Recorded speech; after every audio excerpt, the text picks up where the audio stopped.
US trade পলিসির জন্য বিশ্ববাজার এবং ভারতীয় বাজারে কিন্তু একটা অস্থির অবস্থা তৈরি হয়েছিল। তার কারণে লাস্ট 3 সপ্তাহ ধরে কিন্তু ভারতীয় মার্কেট প্রচুর ডাউন ছিল।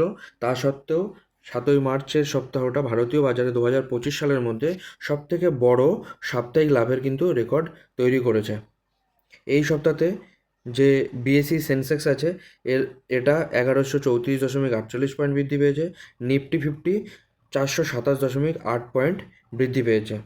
কিন্তু যে বিদেশি বিনিয়োগকারীরা আছে ওরা কিন্তু এই সপ্তাহে 15,501.57 কোটি টাকা ইকুইটি কিন্তু বিক্রি করেছে, যেখানে ভারতীয় দেশীয় বিনিয়োগকারীরা এরা 20,950.89 কোটি টাকার ইকুইটি কিনেছে।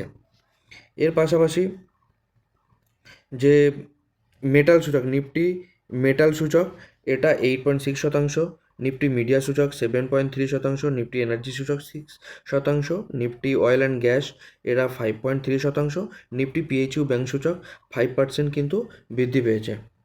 এর পাশাপাশি যে বিএসসি তালিকাভুক্ত যে কোম্পানিগুলো আছে তারা কিন্তু 14 লক্ষ কোটি টাকারও কিন্তু বেশি বৃদ্ধি পেয়েছে। তার মধ্যে Reliance Industry, Tata Consultancy Services, State Bank of India, Bharti Airtel এরা কিন্তু বৃদ্ধি পেয়েছে।